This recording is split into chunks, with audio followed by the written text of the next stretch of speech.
Baik, sudah terdengar lagi? Halo? Sudah nampak screen saya? Sudah, Pak. Oke, kita lanjutkan. Kalau Anda pelindung diri tahu ya, pelindung diri misalnya safety belt, safety harness, helm, itu pelindung diri, baju kerja. Kalau pelindung kerja apa misalnya? Bisa contohkan nggak Anda pelindung kerja?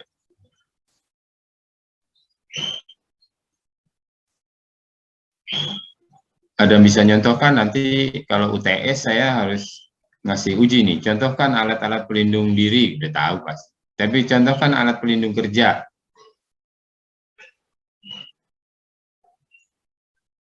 Jadi Anda harus tahu nanti sudah belajar SMKK, sudah belajar K3 misalkan.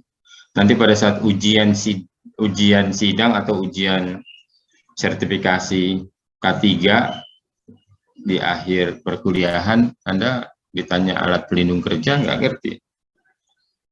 Kalau alat pelindung diri, melindungi diri kita.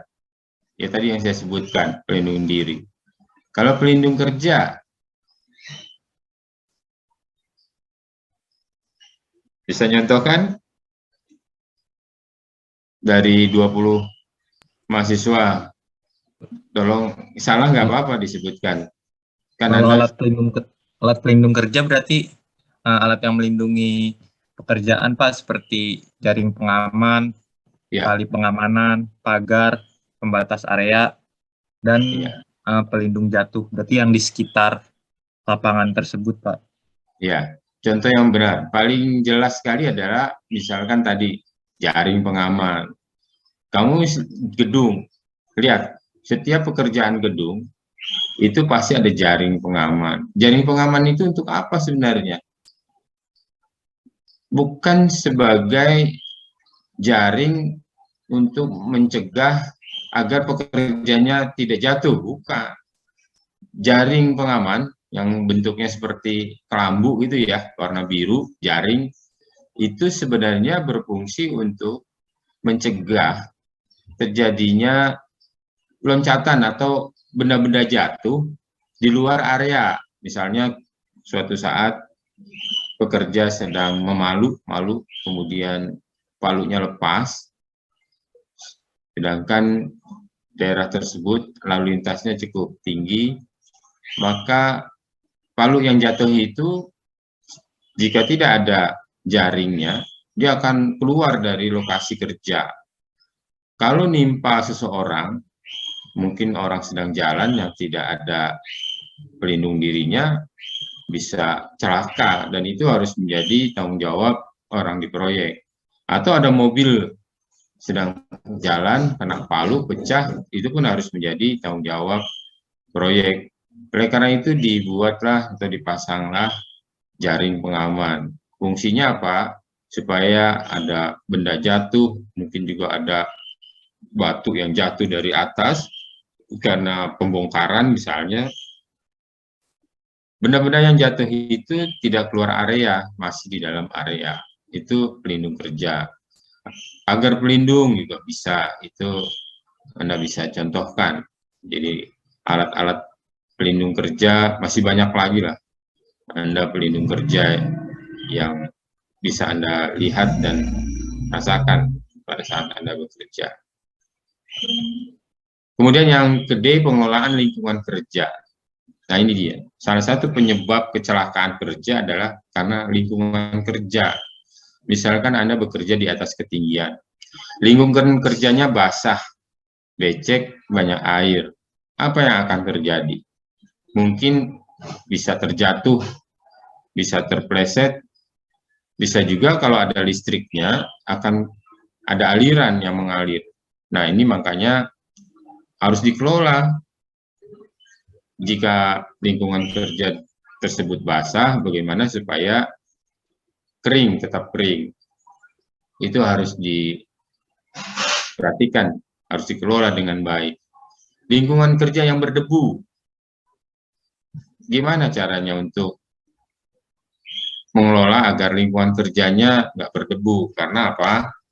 Karena bisa dikomplain oleh tetangga sebelah atau lingkungan jika pekerjaan Anda berdebu. Sedangkan kalau ada jaring, jaring itu tidak bisa nutup debu. Mencegah debu nggak bisa dengan jaring.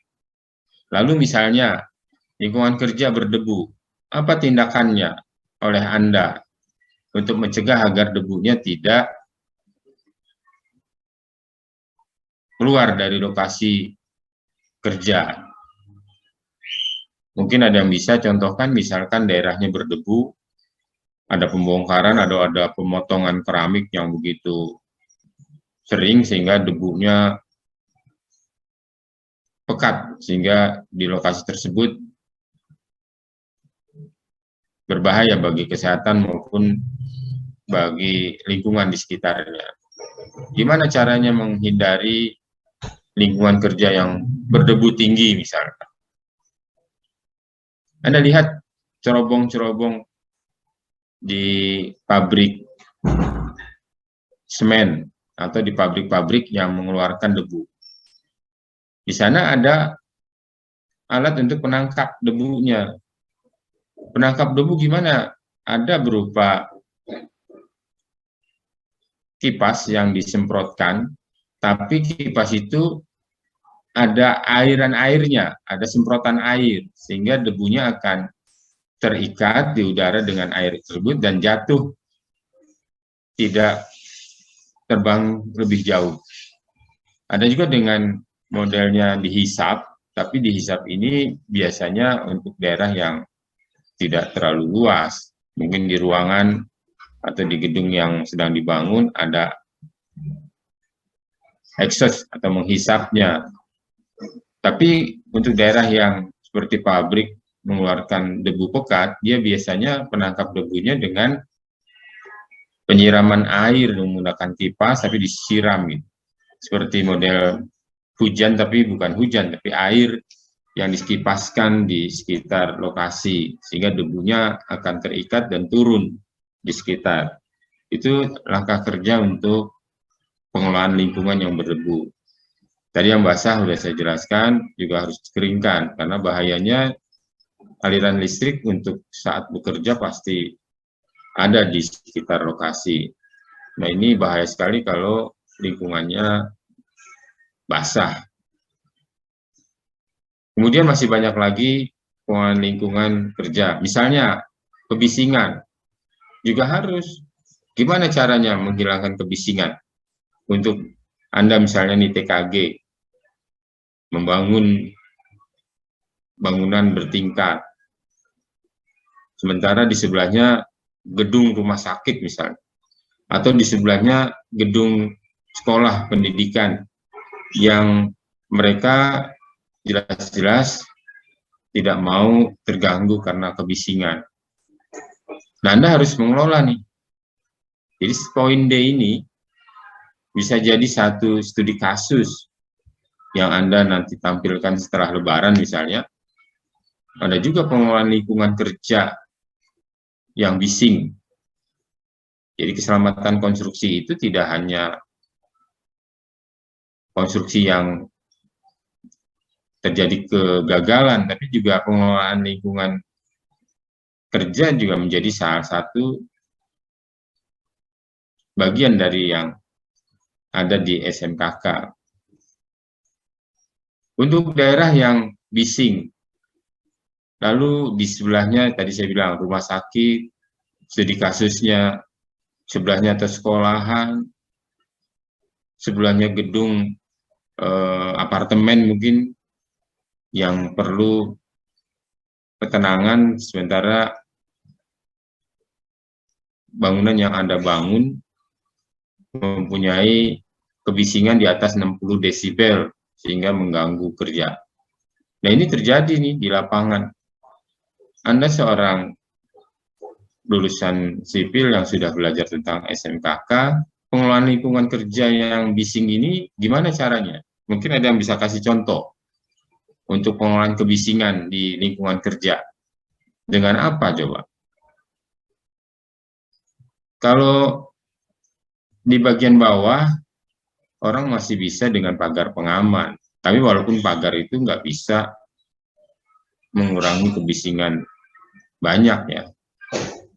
Tapi paling tidak sudah ada satu cara atau usaha untuk mengurangi kebisingan.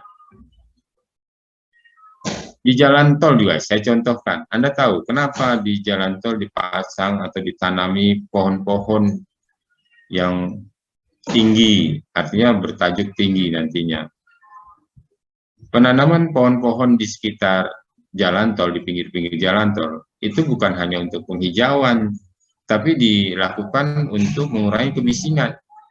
Karena lalu lintas yang berjalan di jalan tol itu cukup tinggi, kebisingannya cukup besar. Salah satu caranya adalah menanam pohon-pohon bercajuk tinggi agar lingkungan di sekitarnya tidak terganggu. Nah, ini salah satu cara, bukan hanya untuk penghijauan, tapi mengurangi kebisingan. Nah, untuk bangunan gedung bertingkat, ini Anda bisa cari apa aja yang menjadi usaha agar lingkungan kerja di sekitar bangunan tersebut tidak bising. Ini bagian dari yang harus Anda pikirkan dan harus Anda kerjakan di poin D.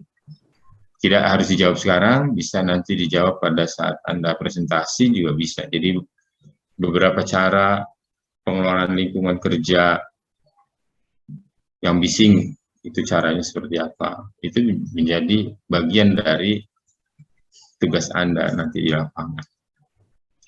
Yang ke E, pengelolaan kesehatan kerja. Pengelolaan kesehatan kerja, maksudnya gimana? Rata-rata orang bekerja di konstruksi di lapangan, itu mengejar target, mengejar produktivitas, sehingga kesehatan kerja biasanya dinomorduakan. Misalnya, lupa menggunakan helm, sehingga khawatir rambut dan kepalanya kejatuhan, atau debu, banyaknya debu di lokasi kerja, dia tidak menggunakan masker. Sudah dikasih masker pun terganggu penglihatannya, karena hampir semua pekerja menggunakan kacamata kerja. Nah, pengelolaan kesehatan kerja bisa dari badan orang yang kerja menggunakan masker atau kacamata kerja, bisa juga kesehatan kerja ini Anda memasang satu alat seperti tadi, memasang alat penyemprot atau penangkap debu, menggunakan cairan yang seperti air yang dipasang untuk menangkap debu. Nah, biasanya ini dilakukan pada tempat yang besar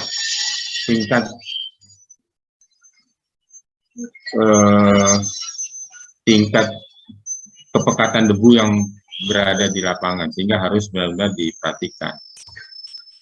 Atau mungkin kesehatan kerja Anda misalkan di gedung bertingkat, di lantai berapa, pada saat finishing, pengecetan, banyaknya cairan thinner dan cairan pengencer cat yang baunya menyengat, sehingga mempengaruhi napas, sesak napas seseorang, maka Anda harus perhatikan aliran udara. Jangan sampai bekerja di dalam satu ruangan, di dalam ruangan tersebut tercemar cairan pengecer cat atau cairan kimia yang membuat sesak napas. Nah, ini merupakan pengelolaan kesehatan kerja. Yang F, pengelolaan perlindungan sosial tenaga kerja. Nah, ini jam sostek. Ini harus ada. Jadi prosedurnya jika seseorang yang sakit dan lain-lain, Anda harus jelaskan juga bahwa pekerja mempunyai jaminan atau perlindungan sosial tenaga kerja, baik itu kesehatan yang sifatnya pengobatan ringan sampai pengobatan berat, harus dijelaskan. Dan kalau dijelaskan seperti itu, maka pekerja akan bekerja lebih konsen lagi. Dia merasa dilindungi, sosial tenaga kerjanya dilindungi oleh perusahaan. Akan mempengaruhi produktivitas seseorang dalam bekerja. Kemudian pengelolaan keselamatan instalasi. Nah, terutama nih listrik yang paling berbahaya.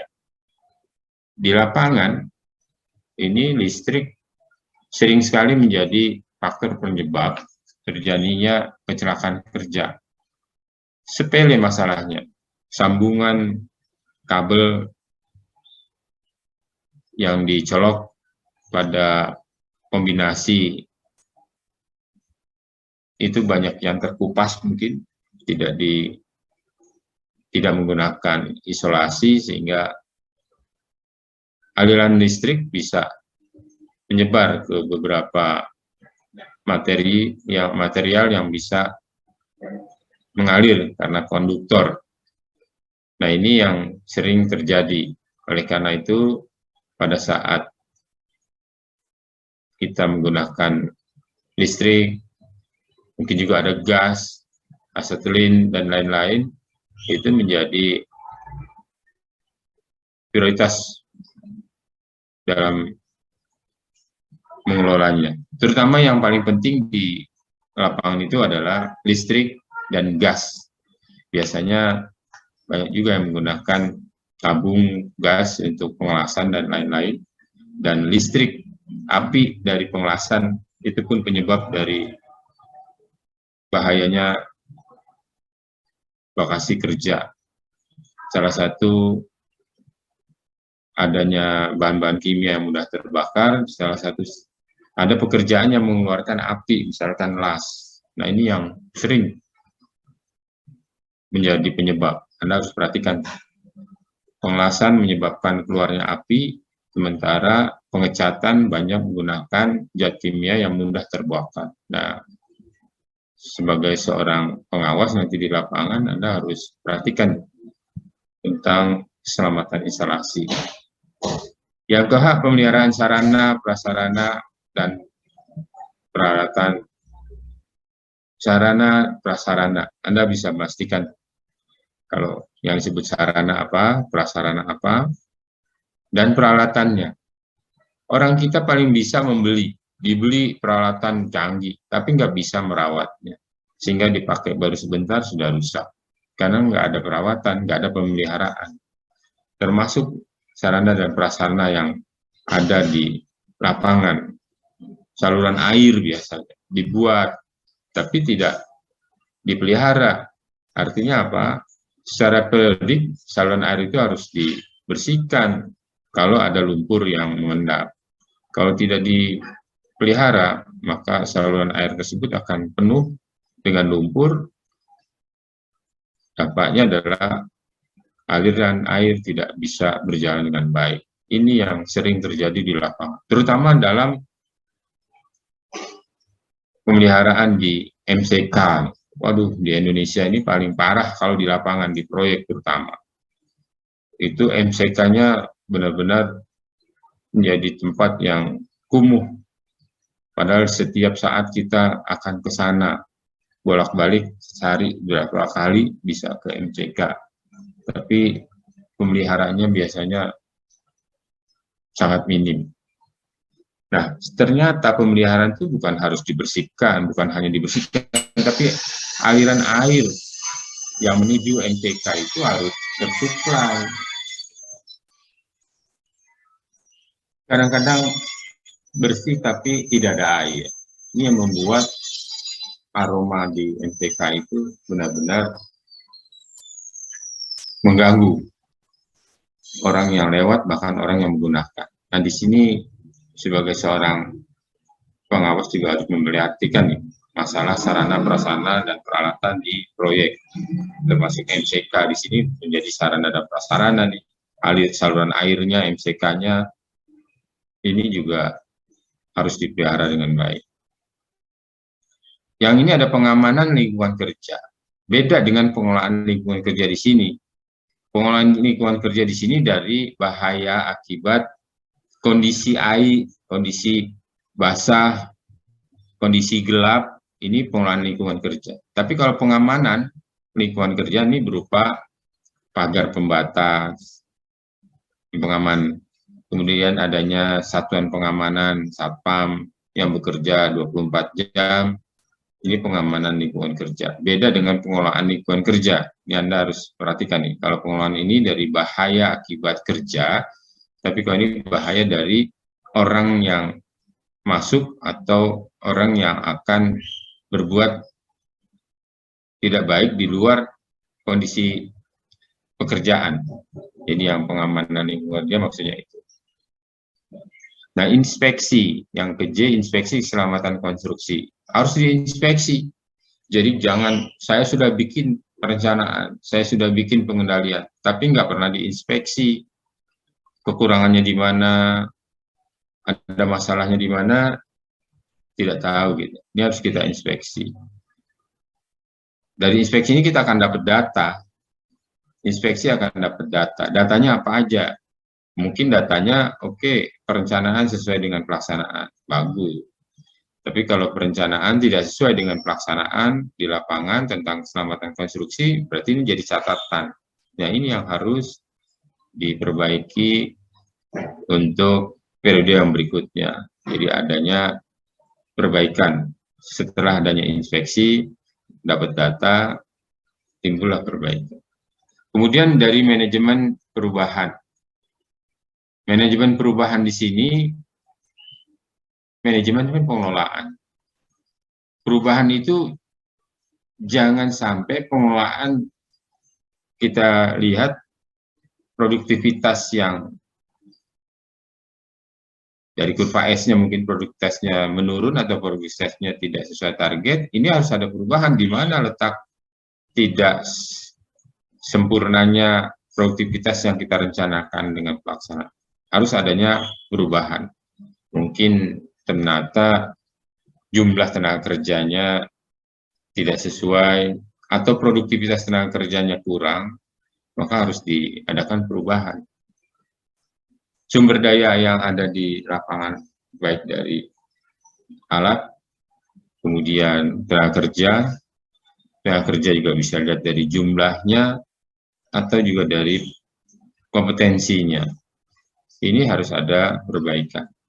Dan jika ternyata penyebab utamanya adalah dari manpower, tenaga kerja yang kurang produktif, dan harus diganti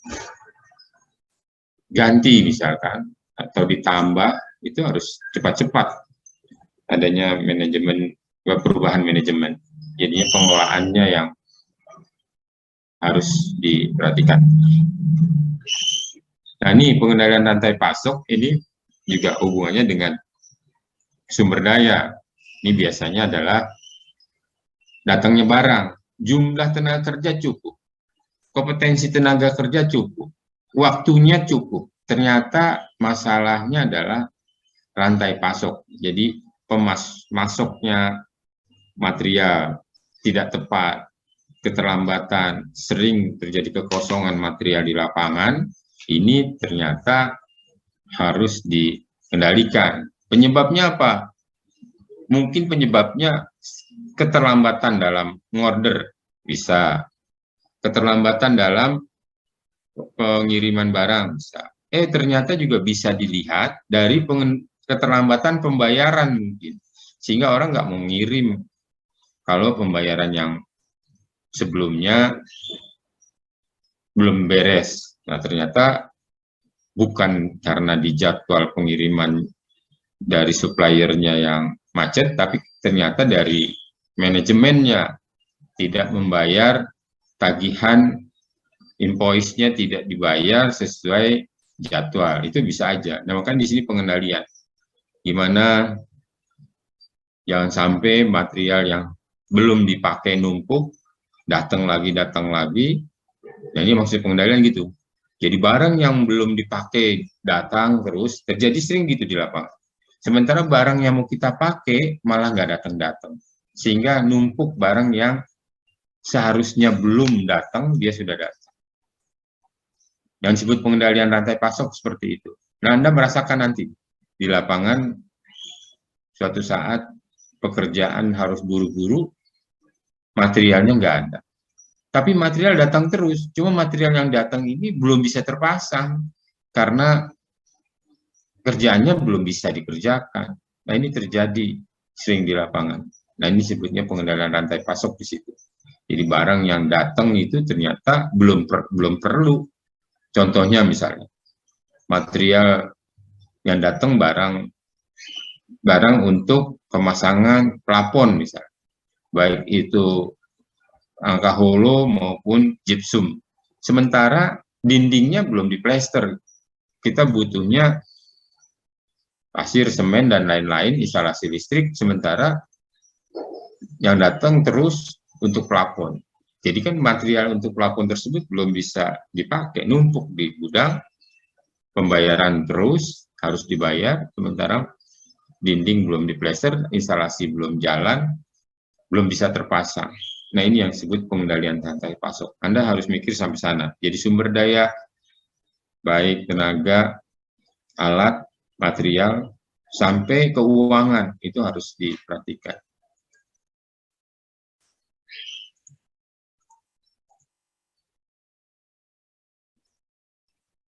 Nah ini pengelolaan komunikasi.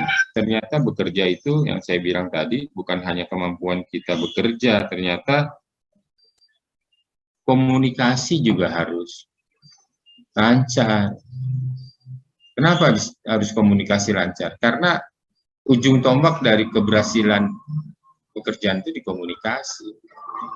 Anda punya tugas, Anda punya ide, tapi tidak bisa dikerjakan ke bawah, tidak bisa dikerjakan oleh para pekerja karena mungkin komunikasinya tidak lancar.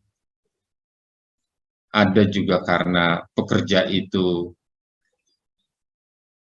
ganti-ganti sehingga kemarin sudah dikasih tahu yang sekarang ternyata tukangnya ganti misalnya. Itu bisa juga seperti itu. Atau komunikasinya nggak jelas bahasanya. Makanya menjadi masalah orang-orang di lapangan itu untuk kerja yang tidak bisa berkomunikasi dalam bahasa yang sesuai, itu menjadi penyebab. Yang pertama adalah prosedur induksi keselamatan konstruksi pada pekerja baru atau pindahan. Jadi setiap yang saya pernah bilang bahwa pekerja, kenapa kecelakaan kerja di Indonesia masih tinggi? Karena pekerjanya ganti-ganti terus, pekerjanya baru terus. Kenapa seperti itu? Karena di Indonesia ini pekerjanya pekerja musiman. Kenapa musiman? Karena di kampungnya pada saat dia lagi paceklik nggak panen, dia kerja ke Jakarta, jadi pekerja bangunan. Nanti 3 bulan berikutnya panen, dia pulang, ganti orang. Panen, kenapa panen di kampung ada kerjaan, dia kerja. Berapa bulan dia nanti balik lagi. Nah ini yang membuat pindahan itu ganti-ganti pekerja, harus dikasih induksi lagi tentang keselamatan kerja karena sudah lupa lagi atau orangnya ganti. Ini yang sering tingginya kecelakaan kerja di Indonesia. Kemudian untuk tamu proyek juga gitu, prosedur induksi. Jadi kalau setiap tamu yang datang, mereka kan nggak tahu kondisi proyek Anda ini dalam tingkat bahayanya seperti apa, lokasi mana yang tidak boleh dilewati. Nah ini harus dikasih induksi. Kalau bisa malah tempat-tempat yang berbahaya dikasih line, dikasih garis tanda seperti polis line gitu ya, yang kuning merah, kuning hitam itu harus dikasih tanda seperti itu sehingga orang yang pendatang, baik itu tamu dan lain-lain atau pekerjanya sendiri tidak melewati tempat-tempat yang berbahaya atau tidak diizinkan. Untuk karyawan seperti juga harus dikasih induksi karena sifat manusia itu adalah pelupa, jadi selalu dikasih induksi tentang keselamatan konstruksi. Komunikasi bukan hanya bicara tapi juga dari tindakan juga kita bisa komunikasikan. Jadi bahasa bukan hanya dari uraian kita dari suara kita, tapi dari tindakan pun bisa jadi komunikasi. Penjelasan yang B, penjelasan keselamatan konstruksi berdasarkan kelompok kerja. Nah, biasanya induksi itu bisa dibagi-bagi. Untuk pekerjaan yang berisiko tinggi, itu lebih intens diberikan induksi. Penjelasan.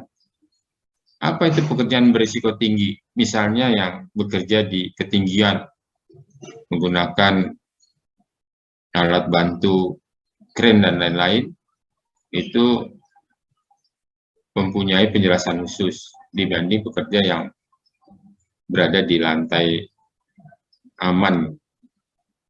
Atau berisiko tinggi yang bekerja di